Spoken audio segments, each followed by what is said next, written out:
I'm stuck on my biggest passion project yet, and a crucial decision needs to be made, or I'm gonna lose my mind. I want to tell a compelling story, whether it's a documentary or a docuseries, capturing the action, the emotion, the passion. The biggest question that has me absolutely lost: which do I choose? A documentary and do the gauntlet of film festivals, or a docuseries and post to YouTube? Before my brain explodes, I need to chat with a friend. Everybody needs a friend like Brian. You're at a bit of an impasse right now. Like, the reason why I know we've had this conversation on the phone and me picking your brain, because you've helped me a lot kind of get through this doc. I don't know whether or not to pursue a single documentary versus something like a docuseries that can hit more story notes than just one particular character's journey, so to speak. The impasse that you've explained to me is very much how do you honor the story? Mm-hmm. How do you honor the characters in the story? And through our chats, it sounds like you very much want to make sure that you respect that. Is that true? Yeah, absolutely. I mean, the goal was to share this story with as many people as possible. So it's the classic battle of traditional media and production versus new media and new production, which has been a conversation for a while now, 10 plus years. Mm-hmm. So why are you revisiting something that, like, most new filmmakers are using YouTube as their avenue? Why do you feel that you want to return to the more traditional production and launch of a documentary through the use of a film festival? Like, what draws you to that? Brian, I really don't know how to answer that one. That one's a tricky one. I think maybe we need to do more research about what truly is involved in the documentary and understand that industry more. So maybe we find some people within that industry to discuss it with. Does that sound like maybe a next path for you? That's definitely something that would help maybe make my decision whether or not to push towards that, going that route, for sure. But I know somehow my heart is being pulled towards the docuseries side, something that's consumable in chunks on YouTube, in more that YouTube episodic space. Exactly. I mean, I think that you're dealing with so many different factors that there might be something nice about giving space and breadth to each chunk that you're allowed with this episodic style.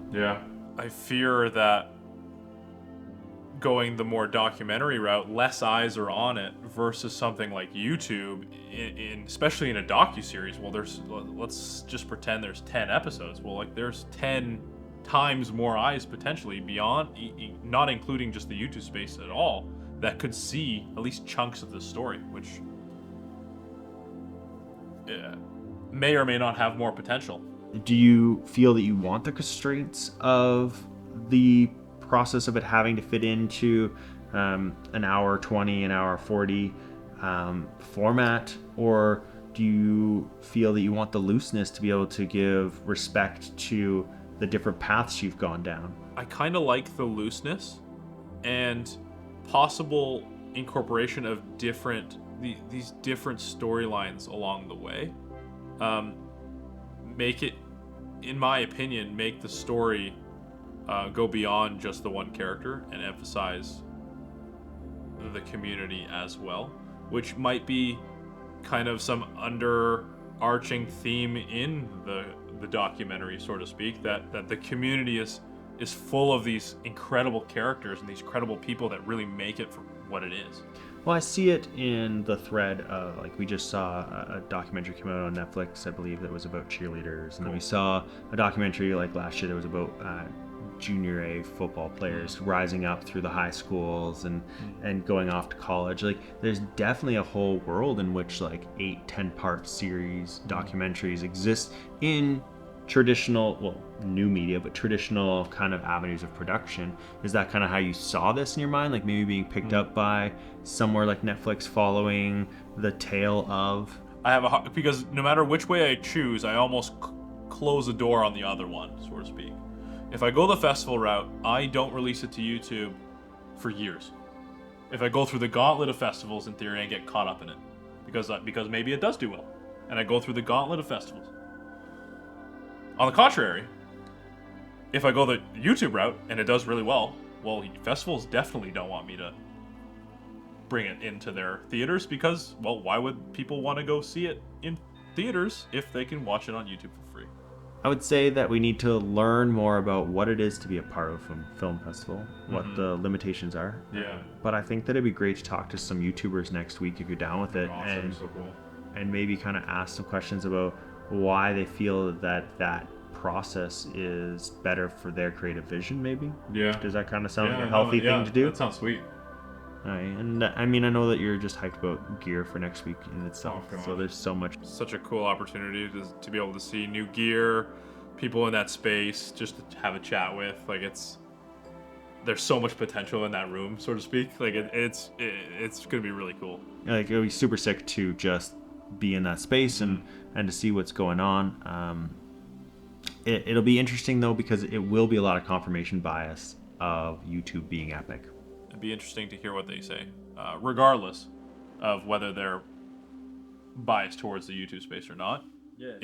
It'd be interesting to hear as to why they would personally choose that. Maybe there are different reasons that go beyond what my reasons would have been, which would be just an interesting take. Well, I think that it sounds like we need to do more research. Yeah. And it sounds like you're not leaving this conversation with a defined thing. So what next steps? I think like we were saying, we just go to Profusion, we talk to some people, we play around with some gear. Yeah. And have a few laughs. I think that seems like a really good opportunity. And then maybe we have a beer and check back in a month or two. Yeah, let's do something like that. So, thanks, bro.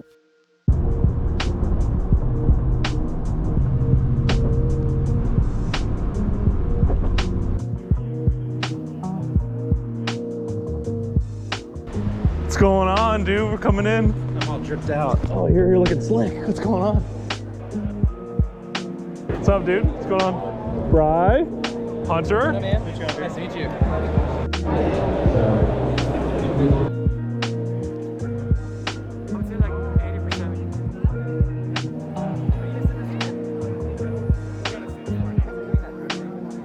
Well, I'm just doing it based off this LiDAR thing. This is fun. Oh my god, dude. Oh my god. Dude, this looks insane. Insane. So freaking smooth, dude. Oh my god. Oh my. Here, what's the 10,000 feet? Okay, when you're ready?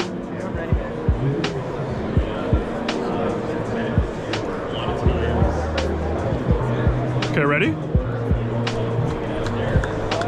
Like, is that not stupid? Just run. I know. Do you not see me run, dude? Yeah. Was that not a run?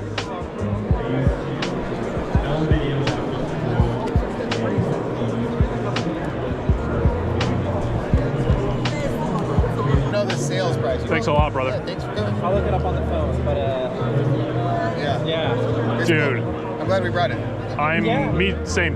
Yes. We were thinking about it, and I was like, I told myself. I need a recommendation. I got a passion project in getting into doc work. Do you recommend going the festival circuit versus docuseries on maybe post to YouTube or something along those lines? It's a good question. It depends what it's about and depends on the storytelling. I think like what makes more sense for your story. Right.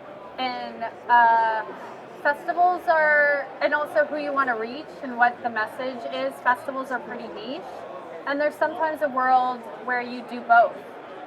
It depends how much you want to invest in the edit, but it also depends on your career. A festival and getting into good festivals can really help. But nowadays, like so many eyeballs are on YouTube, if you have a viral YouTube series with a fan base, then it's a proof of concept, and someone might give you money to make the feature version. So I have some friends of mine that did a short that played a ton of festivals, like shortlisted for Oscar level short. Wow. And now they got money to make the feature version of that. So it happens in doc as well as scripted. We hear about it happening. So yeah, passion project. It's a tricky question. I think it depends on the story and your resources. Features take so long.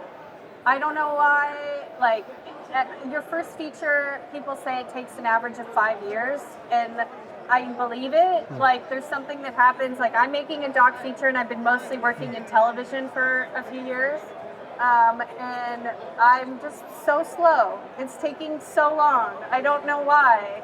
Yeah. So that's also something to consider. Whereas if you're making it into a YouTube series, you can start like having chunks and getting it up there and having a rhythm.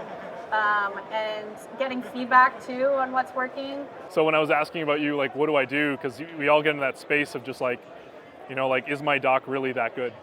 So do I go the whole festival route? Putting episodes on YouTube for I've been doing updates as to like what I'm doing, not necessarily giving like tidbits or leaving like breadcrumbs as to what's going on.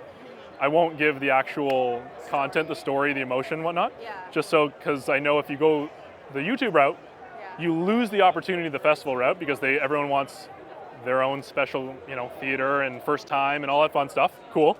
Versus, let's say, going the festival route and things getting dragged out, let's say. You know, I don't see, like, as long as the title's different, like, I think like, putting little segments that show a story on YouTube, because you can always take them down later. I know. And film festival people it matters more, like, they want the broadcast premiere. Right. So if you're doing a different version, you're not going to put the whole feature on Yeah. YouTube. Like, No. technically, the Not for broadcast- years. It's still technically a premiere, even if you have pieces online. So I think because you're alone, and because also there's such a community, I'm sure it sounds like getting those views versus like. I'm not concerned like that. Yeah, like, yeah. I think want more that people to see it, but that'll help you Yeah. get funding for it to bring Okay. more of a team, because I think like the festival programmers are so niche, like That's they're what I worry not going about. to be pulled in by the community aspect, but they might be pulled in by a lot of viewers. Like, oh, there's like a whole There's a big subculture buzz, of this. whatever, yeah. Yeah. So I would start by just like putting the story into little segments and like following him, Cool. or even doing it on like I don't do TikTok. no, me neither. Yeah. I don't know. There is some interesting long-form storytelling happening on TikTok, but Not my jam, but I don't know where your community is. Yeah. If they're YouTube. YouTube, but also just trying to grab people outside the YouTube space, whether it's like especially mil-spec and people in the gun communities too, because they see airsoft and paintball as like their kind of like silly little brother. So it encompasses a lot, and the politics of guns directly affects airsoft and paintball. Right. So it goes far beyond just this one particular niche, which is kind of a neat topic. Yeah. But yeah, it's a lot.